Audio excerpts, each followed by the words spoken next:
RTGA, mieux qu'une chaîne, un monde.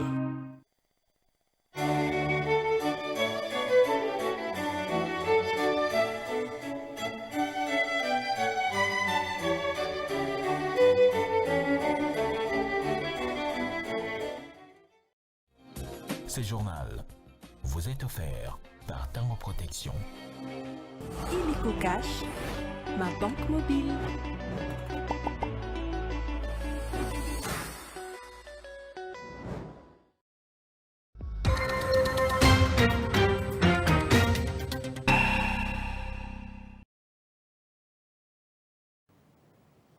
Vous êtes nombreux à nous suivre à des milliers de kilomètres.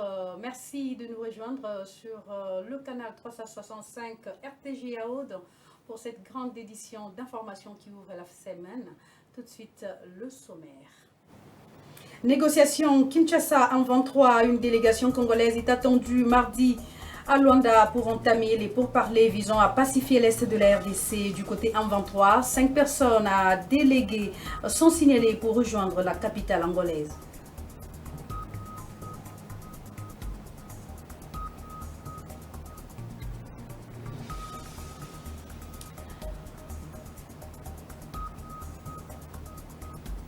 Pendant ces temps, l'Union européenne opte pour des sanctions sévères à l'endroit des responsables du M23. Bertrand Bissimois, son numéro 1, serré en tête de liste, suivi des autres incriminés. Rwanda annonce également pour sa part une rupture diplomatique avec la Belgique. On en parle dans ce journal.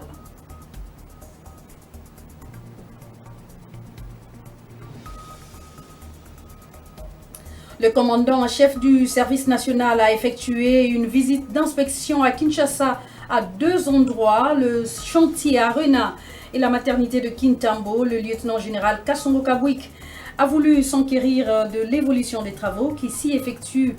Voilà tout pour les titres, les détails, c'est sous peu.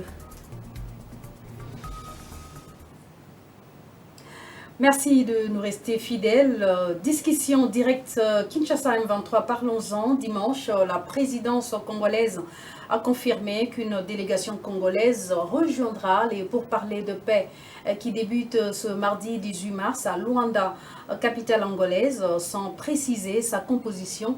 De son côté, le M23, qui a accusé réception de l'invitation de l'Angola, va envoyer 5 personnes dans sa délégation.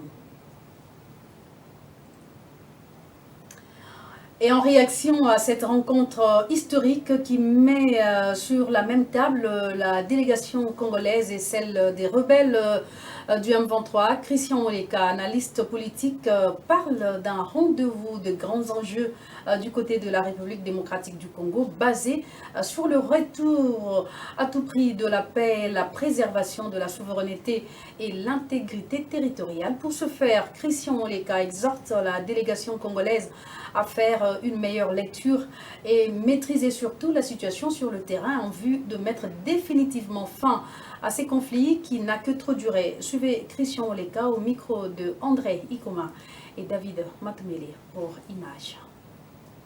Pour Kinshasa, il y a plusieurs enjeux. On peut en citer deux majeurs. Le premier, c'est comment ramener la paix par la diplomatie après ne pas avoir réussi à le faire par les armes. C'est un préalable important pour Kinshasa, ramener la paix par la diplomatie tout en préservant l'intégrité territoriale. C'est un enjeu important.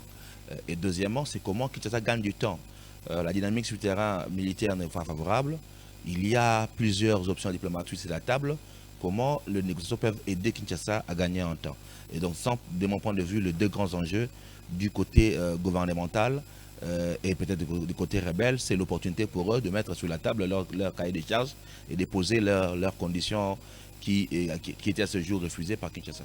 Vous prenez toutes les résolutions qui ont été adoptées à ce jour, qu'il s'agisse de la résolution 2773, celle de l'Union africaine ou encore le communiqué conjoint EAC-SADC, tous reviennent sur la nécessité d'un processus négocié, de la nécessité de négocier avec toutes les parties prenantes, y compris les M23. Et donc vous avez un Kinshasa qui n'est pas en bonne posture de ce point de vue-là, même s'il y a des points diplomatiques également sur lesquels nous avons gagné, une pression de plus en plus croissante sur le Rwanda, mais il y a également une pression sur Kinshasa d'aller autour de la table, et je crois que là, le gouvernement a répondu à cet appel-là qui lui également fait. bon, ce que l'on peut proposer déjà, c'est que les équipes qui sont envoyées en négociation soient des équipes assez rodées, que les profils qui sont envoyés tiennent compte de ceux qui maîtrisent les dossiers, et deuxièmement, que la stratégie de défense ou de négociation nous permette de garder les grands acquis, à savoir l'intégrité territoriale du Congo, une solution définitive à ces conflits pour que nous n'ayons pas demain notre M25, mais également une application stricte des arrangements. Je l'annonçais en titre, le Conseil de l'Union européenne a dévoilé ce même lundi 17 mars la liste des personnes sanctionnées suite à la crise sécuritaire qui prévaut dans la partie est de la RDC. En tête de cette liste figure notamment Bertrand Bisimwa, président du mouvement du M23, Désiré Roukomera, citoyen rwandais chargé de recrutement et de la propagande au sein du mouvement M23, John Imaninzenze, citoyen congolais chargé des renseignements au sein toujours du même mouvement, Jean Bosco Nzabonimpa et tant d'autres. Megu Kabimbo nous en parle avec plus de détails. L'Union européenne a dévoilé ce lundi la liste de personnes sanctionnées suite à la crise sécuritaire qui prévaut dans la partie est de la République démocratique du Congo. En tête de cette liste, Bertrand Bisimwa, président du mouvement du M23. L'Union européenne considère que le M23 entretient le conflit armé, l'instabilité et l'insécurité en République démocratique du Congo, notamment en incitant à la violence. De plus, il est responsable de graves violations des droits de l'homme, y compris de meurtres, des attaques et de violences sexuelles contre les civils, ainsi que du recrutement d'enfants soldats. Aux côtés de Bisimwa, quelques membres de son mouvement sont sanctionnés. C'est le cas de Désiré Roukomera, citoyen rwandais chargé du recrutement et de la propagande au sein du M23. John Imaninzenze, citoyen congolais chargé de renseignements au sein du M23. Jean Bosco Nzabonipa, citoyen congolais chargé des financements au sein du M23. Joseph Moussanga Bahati Erasto, gouverneur du M23 pour le Nord Kivu, et Désiré Roukomera, responsable du recrutement et de la propagande au sein du M23. Du côté de l'armée rwandaise, dont plusieurs rapports ont attesté les soutiens apportés aux rebelles du M23, ont écopé des sanctions Rouzi Karusisi, commandant de forces spéciales rwandaises, remplacé récemment, Eugène Kubito, commandant de la 3e division RDF, Pascal Mouizi, commandant de la 2e division RDF. En outre, Francis Kamazi, CEO de Rwanda Mine. Il dirige une entreprise où les minéraux continuent d'être exploités dans les zones minières contrôlées par le mouvement du M23 et sont trafiqués vers le Rwanda au profit à la fois de l'Alliance Fleuve Congo, M23, et de l'économie rwandaise. Ces sanctions interviennent alors que le M23, en connivence avec l'armée rwandaise, occupe les chefs-lieux du Nord et Sud Kivu, ainsi que d'autres zones dans l'Est de la République, causant la mort de milliers de personnes, un déplacement massif des populations et la fermeture des écoles. Suite à ces atrocités, le représentant du gouvernement de la RDC et une délégation du M23 vont se rencontrer ce mardi en Angola sous l'égide de la présidence rwandaise pour une sortie de crise. Ces personnalités ne pourront plus voyager dans le territoire de l'Union européenne et leurs avoirs sont également gelés.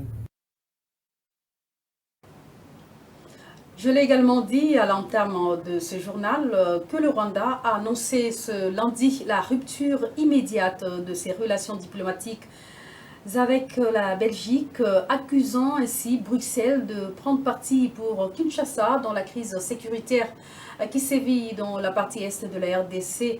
En réaction, Maxime Prévost, ministre belge des Affaires étrangères européenne ainsi que de la coopération au développement, a exprimé ses regrets face à cette décision. Sur son compte X, il a qualifié cette rupture de disproportionnée, estimant qu'elle traduit le refus du Rwanda d'engager un dialogue en cas de désaccord et la Belgique prendra des mesures similaires, a-t-il ajouté, annonçant la convocation du chargé d'affaires rwandais par intérim, l'expulsion de diplomates rwandais et la dénonciation des accords de coopération gouvernementale entre les deux pays.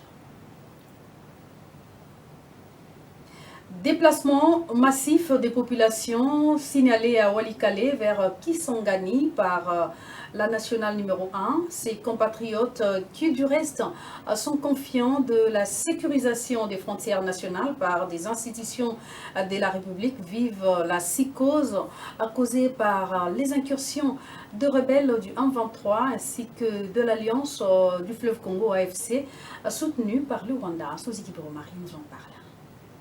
La République démocratique du Congo, pays agressé par les Rwandais, connaît le déplacement massif de sa population qui cherche un coin où il fait beau vivre. C'est le cas des victimes de cette agression, M23 AFC, qui quitte Walikale centre, chef-lieu du territoire éponyme, suite à l'avancée des rebelles qui se sont rapprochés de la localité de Mutakato dans le groupement Banabangi à 25 km. Les déplacés prennent principalement la RN3 en direction de Kisangani, chef-lieu de la province de la Chopo. Les mouvements de déplacement se sont intensifiés depuis le week-end. Les activités socio-économiques paralysées, chacun cherche à se protéger et à mettre à l'abri ce qu'il a. Sur la RN3, l'objectif n'est pas directement d'aller à Kisangani, qui est à 430 km.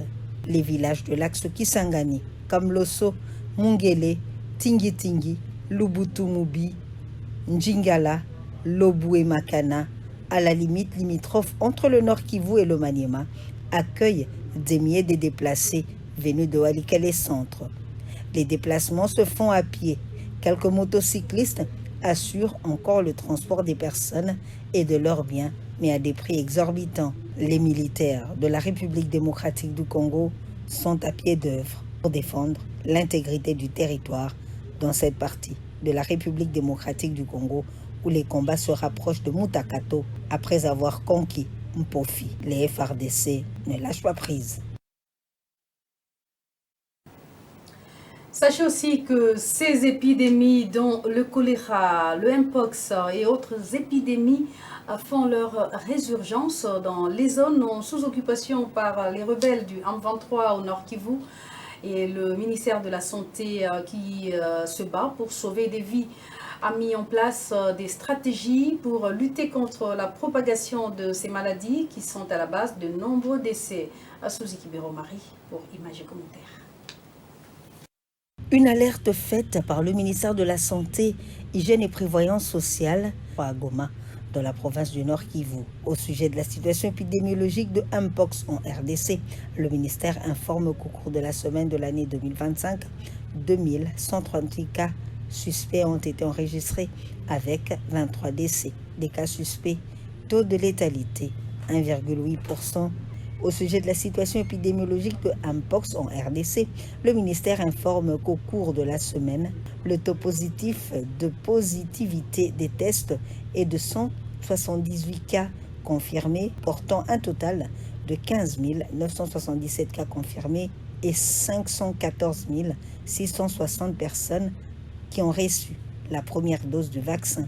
Par ailleurs, le ministère de la Santé a signalé la destruction de 6 centres de traitement pour le Mpox, à savoir Luchangala 1, Luchangala 2, Rosayo 3, Charles Bisengimana, Mugunga et Munigi. 21 autres zones de santé ont été affectées avec Rutshuru comme nouvelle zone de santé touchée.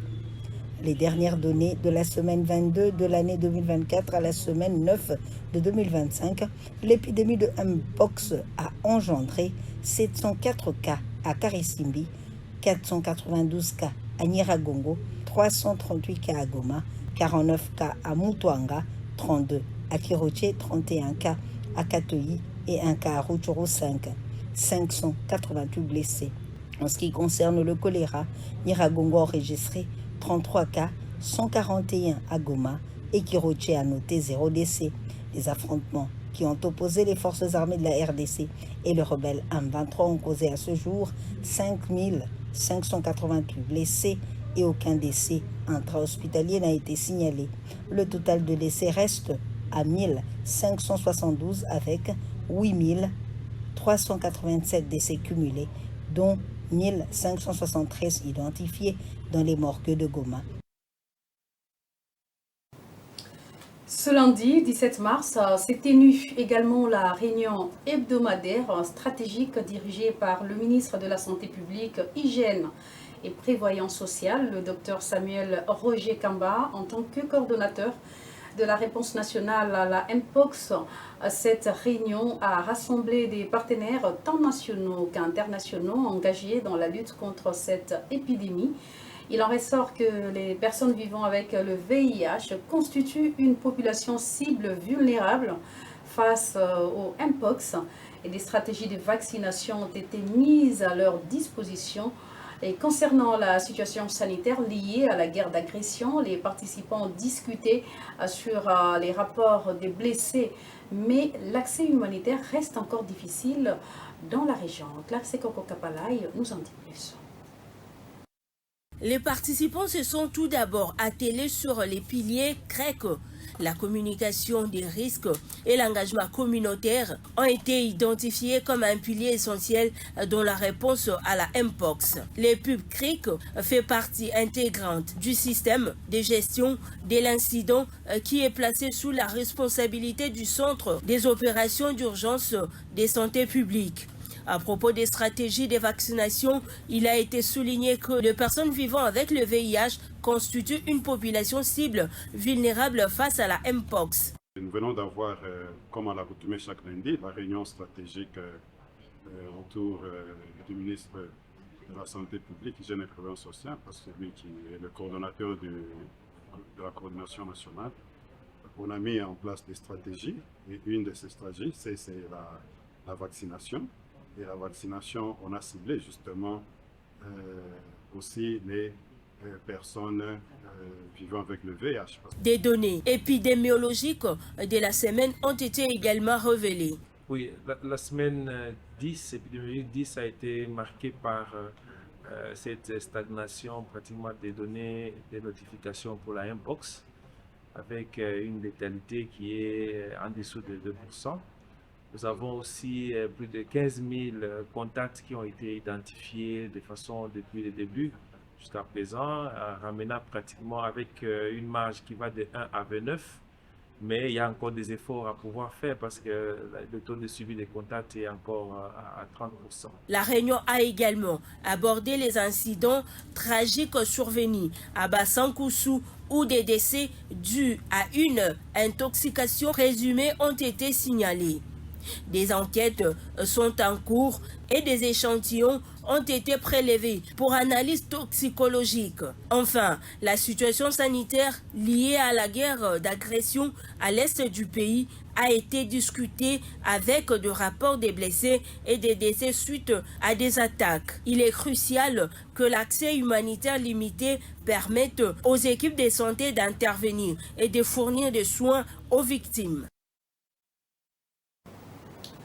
Autre point d'actualité, la première ministre congolaise Judith Suminwa est arrivée ce lundi 17 mars dans la ville de Kikwit, toujours dans le cadre de sa campagne congolais Téléma pour le renforcement du patriotisme. À son arrivée, la première ministre s'est dirigée vers la tribune populaire du Kansinga pour s'adresser à la population. Après ce meeting, la chef du gouvernement a présidé une réunion de sécurité provinciale et a rencontré les autorités locales et des représentants de la société civile. Suivez la première ministre Judith Suminwa Tuluka. Soki ozali musapina o ekatani. Est-ce que nzoto mobimba koyoka pasi ou bien koyoka pasi te? Biso nyonso tout oza ba Congolais, bongo te. Soki bandeko na biso ya Goma, ya Bukavu, ya Rutshuru, lelo bazomona pasi, est-ce que biso tokoko sepela? Jeune nyonso tout o ayebi kaza elenge. O ya moni kaza na makasi po eza obligation te. Eza na base volontaire.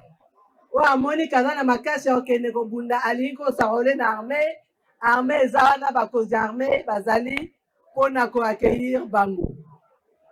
Ba oyo bamoni que po basalela mboka baza na moyen mosusu ya kosala ekokozala ndenge tobandaki campagne ya effort de guerre bakoki mpe kocontribue biso tolobi boye gouvernement tozosala tozopesa makoki po tokende liboso guerre oyo tokoka koganye yango na makoki oyo gouvernement tozopesa non seulement c'est vrai eza koéquipe armée eza équipé police musala ezobanda mpo nango esi ebandaki tozocontinue mais eloko mosusu ya motuya oyo mokonzi ya mboka asengaki alobi salaire ya bamilitaire salaire ya bapolicier tozomultiplie yango par 2 ekobanda na mois de mars oyo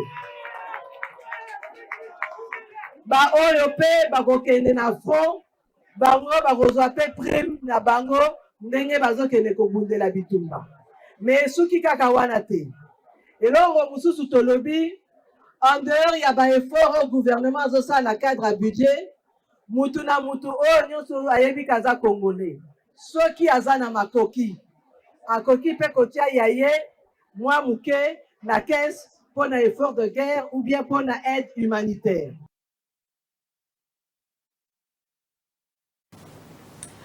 Ainsi mobilisée pour accueillir la chef de l'exécutif congolais à Kikwit, les femmes des différentes organisations regroupées au sein de la permanence ou, si vous voulez, du cadre de concertation de la femme congolaise ont préparé un mémorandum à remettre à la première ministre. Dans leurs documents figurent notamment quelques desiderata avec des recommandations dans différents secteurs pour notamment la représentativité de la femme à tous les niveaux. Reportage. Sous le gîte du cadre permanent de concertation de la femme congolaise Kikwit, les femmes de cette partie de la République démocratique du Congo, regroupées au sein du Conseil urbain des femmes de Kikwit, se sont mobilisées pour accueillir chaleureusement la première ministre Judith Suminwa en visite officielle dans la ville de Kikwit, en province de Bandundu. Elles ont saisi cette opportunité pour lui présenter le mémorandum des femmes de la ville de Kikwit, en y brossant les difficultés auxquelles la gente féminine est butée. Sur le plan politique, elles ont relevé la faible représentation de la femme lors des nominations sur le plan provincial et social, en décriant le fait que souvent on ne tient pas compte des compétences locales en nommant des gens d'ailleurs ne connaissant pas les réalités locales.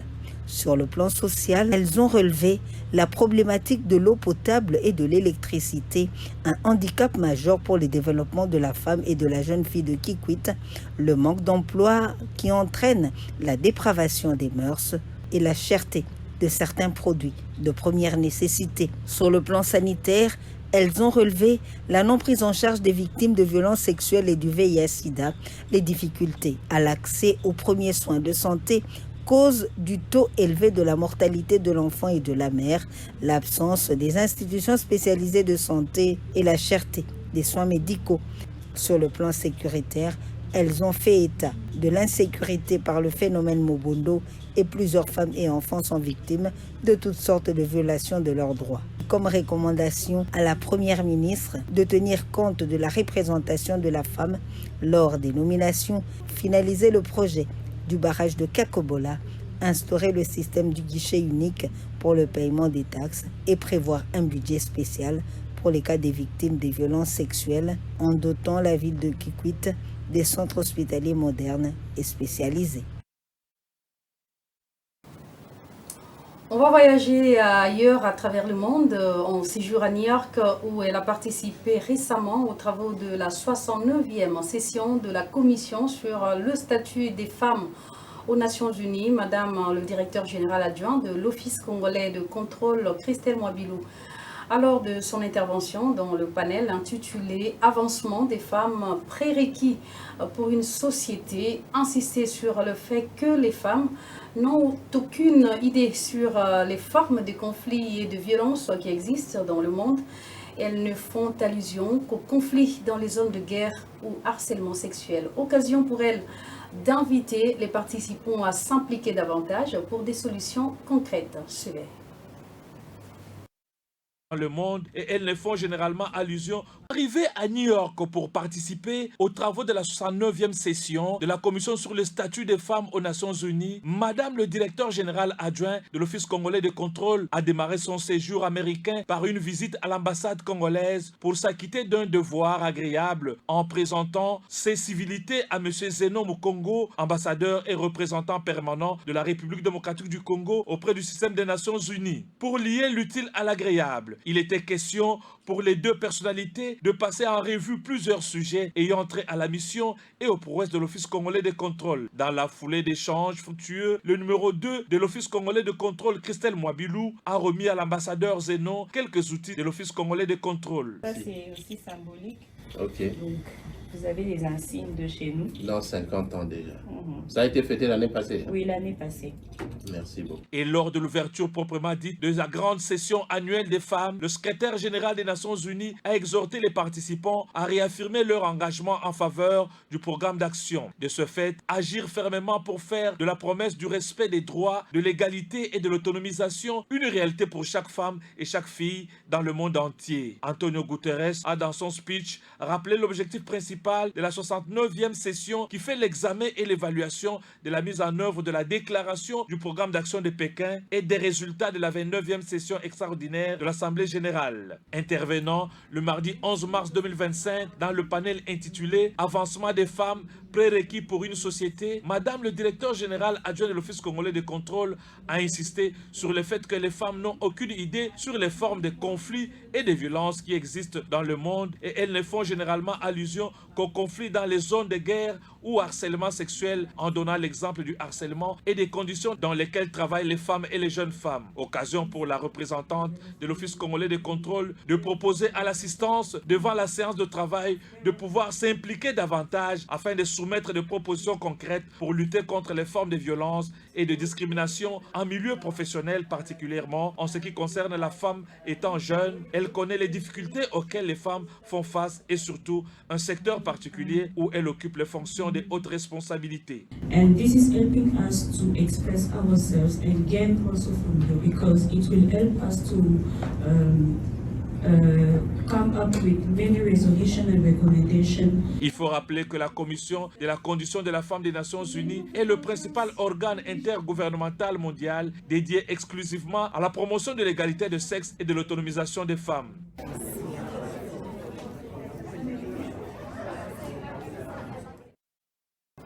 Désormais, la République démocratique du Congo est membre du comité exécutif de l'Association des autorités électorales africaines.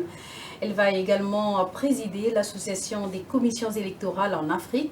Et cette double distinction vient de récompenser les progrès qu'elle a réalisés en matière électorale lors des scrutins derniers de décembre 2023. C'est ce que nous dit Clarisse Koko-Kapalai dans ce reportage. Une assemblée générale de l'Association des autorités électorales africaines tenue à Accra, au Ghana, que le président de la CENI, Denis Kadima Kazadi, a été désigné à l'unanimité par ses pairs de l'Afrique centrale comme président intérimaire chargé de mettre en place une association de commissions électorales d'Afrique centrale.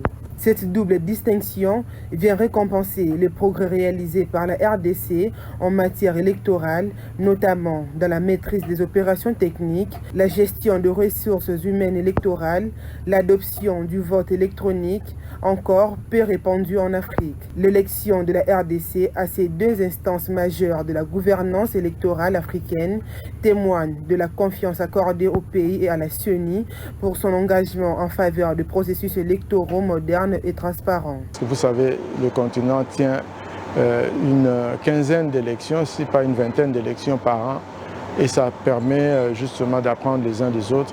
Et cette assemblée nous donne l'opportunité justement de discuter, d'apprendre les uns des autres. Et je dois dire ici que l'expérience de la RDC en 2023 a beaucoup inspiré les assises. Il y a beaucoup de recommandations qui ont été faites par les participants voulant justement émuler l'expérience de notre pays et nous en sommes très fiers. Au sein du comité exécutif de AAEA, la RDC jouera un rôle déterminant dans l'amélioration des processus électoraux sur le continent, en contribuant aux réformes électorales et aux échanges d'expériences entre commissions électorales africaines. En tant que président de l'Association des commissions électorales d'Afrique centrale, Denis Kadima Kazadi aura pour mission de renforcer la coopération régionale et de promouvoir les bonnes pratiques électorales en mettant particulièrement l'accent sur la transparence et l'inclusivité électorale en Afrique centrale. Le ministre de l'Intérieur et de la Sécurité est appelé à accélérer le processus de la réforme de la police nationale congolaise qui jusqu'ici avance à pas de tortue. L'interpellation a été faite par les acteurs de la société civile du secteur au cours d'une séance d'évaluation des avancées ainsi que des défis de ces processus. Ces acteurs ont également épinglé, entre autres, des défis, l'insuffisance des mesures d'application de la loi portant au statut des policiers. Reportage signé David Fidel-Ouzolo-Koubanza. L'insuffisance des mesures d'application de la loi organique et celle portant statut du personnel des carrières de la police nationale congolaise a été déplorée par les acteurs de la société civile lors d'un échange sur l'état des lieux du processus convoqué par les réseaux pour la réforme du secteur de sécurité et de justice, appuyé par les programmes d'appui à la réforme de la police. Après avoir relevé quelques avancées réalisées, Emmanuel Kabengele, coordonnateur national du RSSJ, a peint un tableau pas très reluisant de ce processus. Mais on voit aussi surtout la loi portant statut du personnel de carrière de la police nationale congolaise. Et pour nous, cette loi est très importante parce qu'elle fixe les indicateurs légaux d'amélioration de conditions de vie du policier. Parce que pour le policier moyen, la réforme, ce n'est pas trop ce que nous disons. La réforme, c'est d'abord avant tout l'amélioration de ces conditions de vie. Et cette loi est très, très, très importante. Elle a déjà été promulguée en 2013, mais elle continue aujourd'hui, mars 2025, à souffrir dans le cadre de sa mise en œuvre.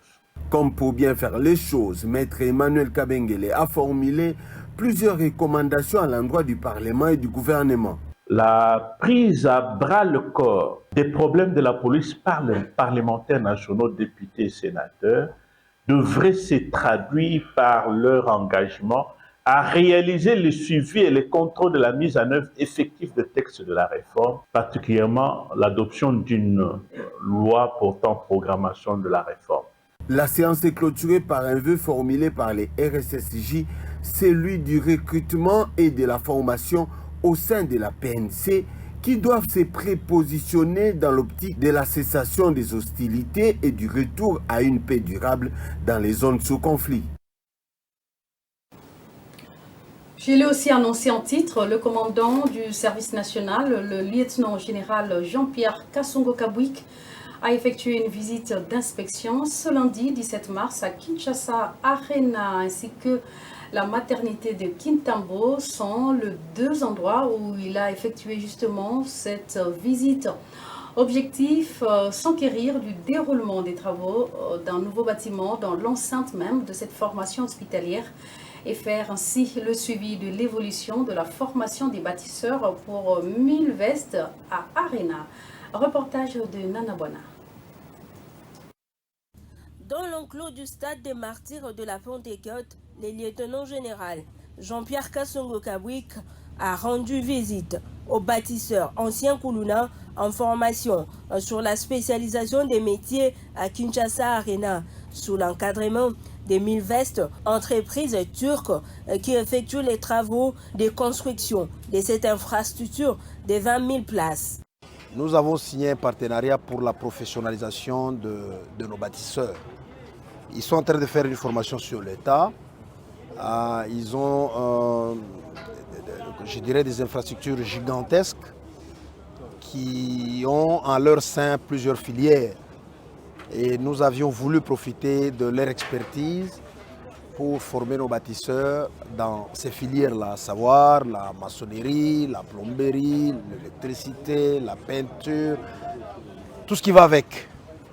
Et aujourd'hui, eux-mêmes d'abord sont fiers d'avoir ces enfants qui sont... C'est le début en fait, parce qu'ils ont pris quand même le temps de tout préparer et c'est maintenant le début de cette professionnalisation. Après Kinshasa Arena, dans la commune de Lingwala, direction maternité de Kitambo. Sur place, les commandants du service national inspectent les travaux, les constructions dont le service national est lui-même maître d'ouvrage. Le lieutenant-général Jean-Pierre Kassongo-Kabouik s'est dit heureux de l'avancement à pas de géant de ces travaux effectués par ces paramilitaires. Ici, nous sommes au 4e étage. En même temps que nous sommes en train de construire ce nouveau bâtiment, on fait aussi les travaux dans l'ancien bâtiment. Jetez un coup d'œil, on a déjà changé toute la toiture, l'ancien bâtiment. Tout est déjà changé. Mais aussi, allez filmer à l'intérieur, vous allez voir qu'il y a les travaux de cloisonnement qu'on est en train de faire. Donc, nous sommes en train de travailler sur les 2 bâtiments à la fois. Lancé par le chef de l'État Félix-Antoine Tshisekedi Tshilombo, ces 2 ouvrages rentrent dans le cadre de la modernisation et construction des infrastructures sanitaires et sportives de qualité à offrir au peuple congolais. Ce journal s'est vidé de son contenu, l'essentiel à retenir. Négociation Kinshasa en 23, une délégation congolaise est attendue ce mardi à Luanda pour entamer les pourparlers visant à pacifier l'est de la RDC. Du côté en 23, 5 personnes déléguées sont signalées pour rejoindre la capitale angolaise.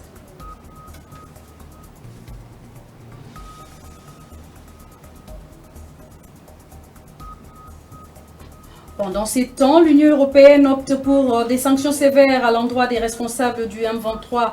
Bertrand Bissimois, son numéro 1, serait en tête de liste, suivi des autres incriminés. Rwanda annonce par ailleurs une rupture diplomatique avec la Belgique.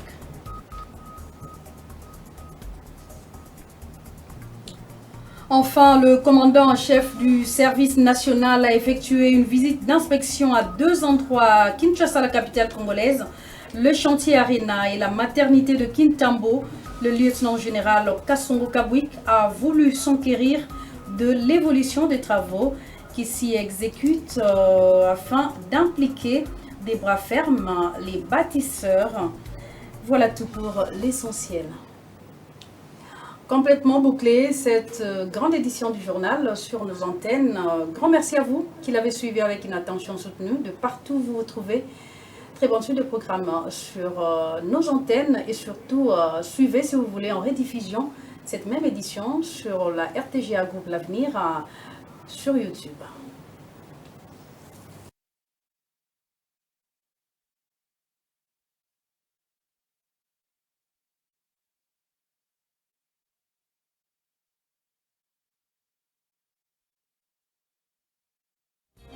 Ce journal vous a été offert par Tango Protection.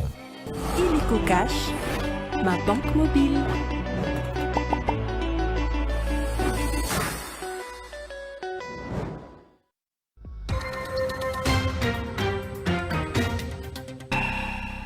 Une chaîne, un monde.